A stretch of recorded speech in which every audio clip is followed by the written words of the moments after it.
మీ ఏం IT AI job అయితే join next it challenge. Job తెచ్చుకోండి, 5 లక్షలు తీసుకోండి.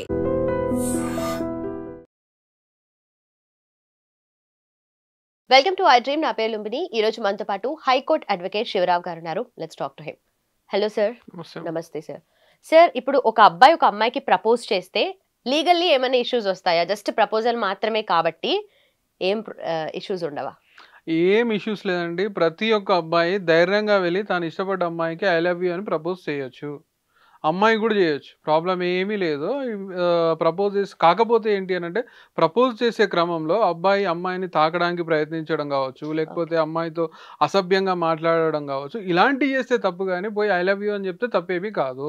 ఎవరైతే లవర్స్, రిలేషన్స్, ఈ ప్రేమ పెళ్లిళ్ళు చేసుకున్న వాళ్ళంతా ప్రపోజ్ చేయించుకున్న వాళ్ళే కదా. అంతే కదా. కాకపోతే ఇక్కడ కూడా మళ్ళీ మైనారిటీ అట్లా ఏమైనా ఉంటుందా? మైనర్ ని మ్యారేజ్ చేసుకునే రైట్ లేదు. మ్యారేజ్ కాదు, ఓన్లీ ప్రపోజ్ వరకే. ఎందుకంటే స్కూల్ లెవెల్ నుండి స్టార్ట్ అయిపోతుంది. ప్రపోజ్ చేసుకునేది ఎందుకు, లవ్ చేయడానికి. లవ్ చేసుకునేది ఎందుకు, అది అందరికి తెలిసిన విషయమే. కాబట్టి మైనర్లు చేసుకోవద్దు అనేది నా విజ్ఞప్తి.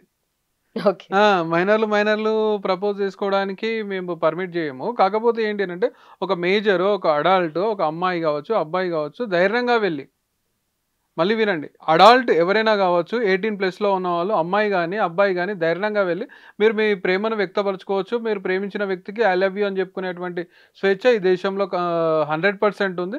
భయపడాల్సిన అవసరం లేదు. కాకపోతే మీరు మీ ప్రేమను వ్యక్తపరుస్తున్న క్రమంలో అక్కడ ఉన్నటువంటి ఆపోజిట్ జెండర్ని తాకడం కావచ్చు, లేకపోతే మిస్బిహేవ్ చేయడం కావచ్చు, లేకపోతే అసభ్య పదజాలం కానీ యూజ్ చేయడం తప్పు. ఐ లవ్ యూ అని చెప్పుకోవడం తప్పు కాదు. ఖచ్చితంగా మీరు ఐ లవ్ యూ అని చెప్పుకోవచ్చు. మీరు మీ ప్రేమను వ్యక్తపరచవచ్చు.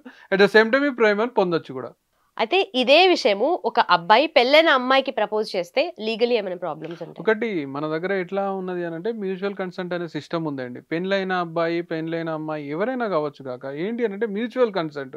ఇప్పుడు అదర్ సైడ్ అమ్మాయికి ఇష్టం ఉంది, లేదు అదర్ సైడ్ అబ్బాయికి ఇష్టం ఉంది అనుకున్నప్పుడు వాళ్ళు ఒక లివింగ్లోకి వెళ్ళిపోవచ్చు. అంతేగాని ఈ అబ్బాయికి ఎలా తెలుస్తుంది ఆ అమ్మాయికి పెళ్ళైందా లేదా అని చెప్పేసి? ఒకవేళ పెళ్ళైన అమ్మాయి తాను యాక్సెప్ట్ చేయట్లేదు అనుకున్నప్పుడు అది రాంగ్.